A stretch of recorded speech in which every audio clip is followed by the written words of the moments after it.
Light has been associated also in the superstitions of different countries and cultures, from the Indian continent to Chinese, from the traditional beliefs of the Scandinavians, Polynesians, and even Siberians. And not only that, lately we have also come across a movie which depicted a a scenery, a forest which was bioluminescent, which you may have seen if you have seen the movie Avatar. Yes, that's what I'm talking about. The glowing forest, the glowing creatures. However, that simply remains as an imaginary thing in people's head, and it's good to know. But most of the bioluminescent creatures that we know of are under the ocean. According to E.N. Harvey, also E. Newton Harvey, you can say, Dean of Bioluminescence, 1887 to 1959, from his book A History of Bioluminescence in 1957, we come to know that this whole experience of glowing water and creature is much older than we think. It dates back to even 500 BC. Anaximenes, he described light by the sea when struck with an oar. However, even the Aristotle in 350 BC, the Greek philosopher, yeah, that one. Um, we come to know through him as well. More or less similar to the one mentioned by Anaximenes. Here also it's mention of the sea, like you strike the sea with the rod and so on. The water is seen to shine. However, the more and more descriptions started to come from 50 AD by Pliny the Elder. Pliny the Elder, where jellyfish, glowworm, and even the lanternfish is mentioned. You know the lanternfish? Oh, yeah, that's the one. The anglerfish. That's what we call it now. That's what I believe he's talking about. And the bioluminescence is possibly one of the ways the creatures communicate with each other.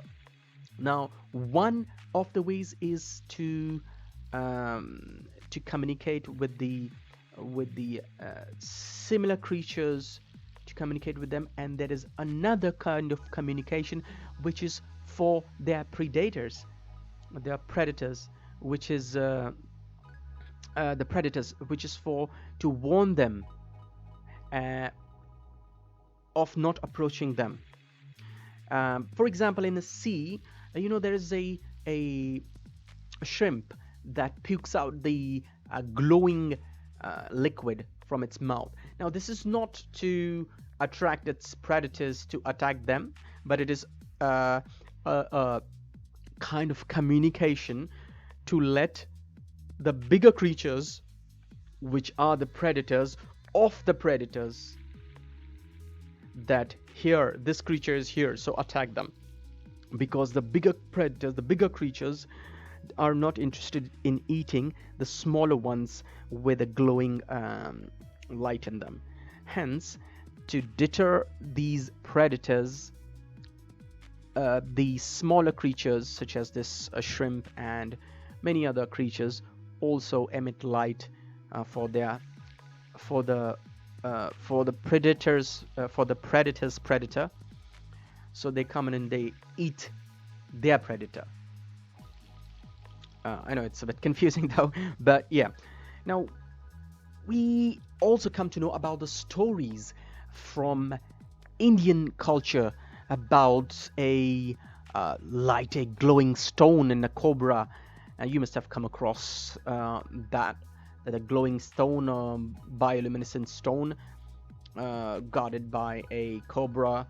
There was a story also in the Japanese and the Chinese culture about a boy who didn't have enough money to buy oil because he was poor. So he collected fireflies and used them to pursue his studies in the evening.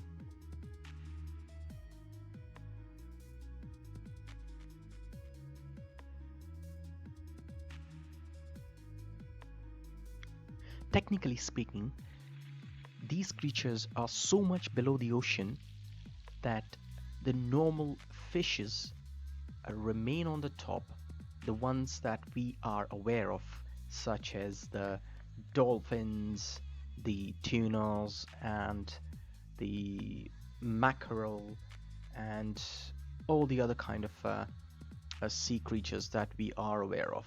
The ones that are the bioluminescent creatures, they are so much below the ocean floor uh, that we come across only when there is a scientific study or a scientific exploration that takes place that we come to know about such bioluminescent creatures that live way below the ocean floor. We learn that these bioluminescent creatures are found from the depths of 650 to 3,300 feet below the sea surface, which is so interesting because the pressure down below that deep is so much that the scuba divers cannot reach there. And for that reason, the scientists they send a robotic uh, submarine that studies the ocean floor and the creatures around it, and that's how they come across such creatures uh, that glow under the ocean floor, and they communicate with each other either as a warning or as a curiosity, and so on. Please do not forget to like, share, and subscribe to this channel. If you are new, do not forget to subscribe. Click on the subscribe button and click on the bell icon so whenever a new video is published, you get notified of it. Thank you. Have a lovely day.